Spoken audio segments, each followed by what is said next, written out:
is Leonard, but probably more popular as Futura, the artist. The name Futura, which I have many times said, the inspiration of that identity, that the identity of the name I chose as a graffiti writer was inspired by the 2001 Kubrick film. I was a child of the 60s, right? 1970, I'm 15, but, I'm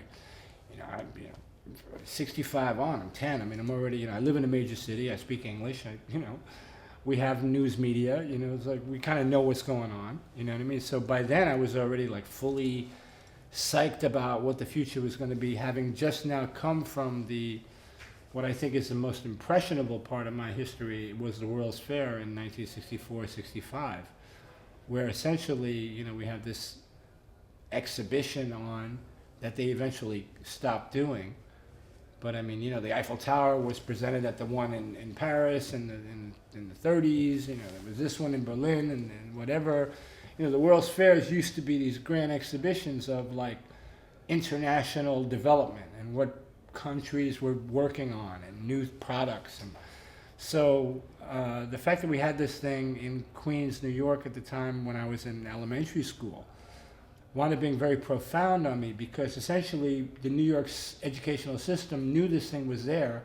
It was like, this is an amazing educational resource for us. So they were bussing kids out there. I must have been out there like 20 times over that year. In this grade, and then the next year it's still like, yeah, we're going to World's Fair. It's like almost like boring, but I was never bored going there, because you'd go into one of these pavilions, and it was the beginning of my fascination with internationalism, knowing about countries that I'd never visited, knowing about, knowing, how to say thank you. In 1965, that was strong shit. But that's part of the fascination of my own life that I really appreciate, is that I've really seen some of these, like, hey, when I was a kid, yeah, no doubt. When I was a kid, like, I remember essentially nothing.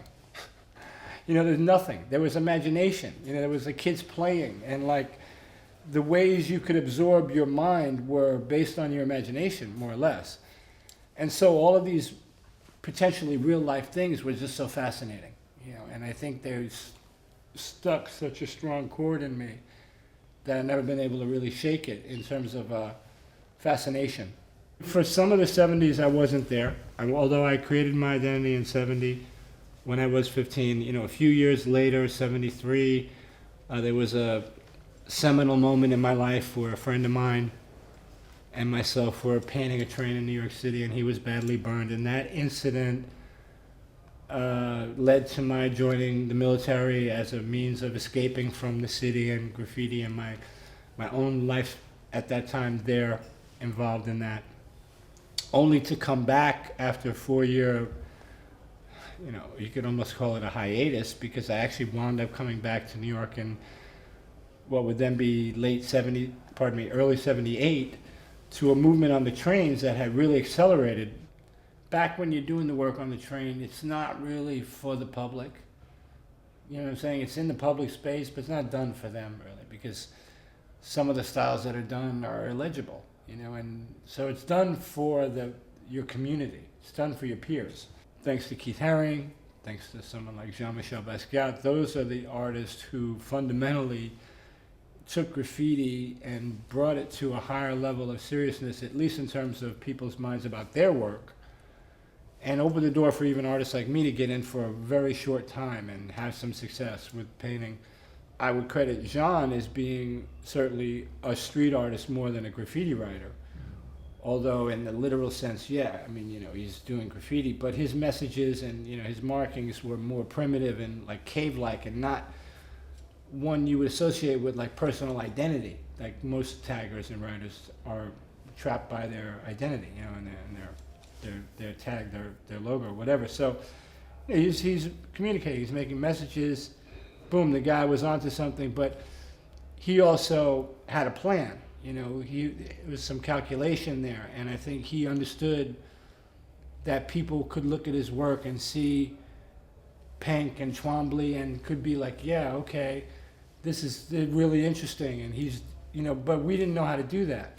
So people were like, oh, your stuff looks like Kandinsky, your stuff looks like Watteau, or Tingley, or Clay, or, making some reference to my work and other artists' work that I was essentially copying, because the process is always identifying and grouping and just making it digestible for people to understand. I'm really excited about this show right now here, and what we put together. The new drawings are really nice and refreshing and stuff. So there's like new work and created for the exhibition, and that's exciting. Here we are on the verge of 2010, which is for me very exciting because like I say, it's a question of survival, and my historical place, coming from the movement in New York in the early 70s, transitioning through decades now to the point in which we're upon a new one, is very inspiring, and it's exciting.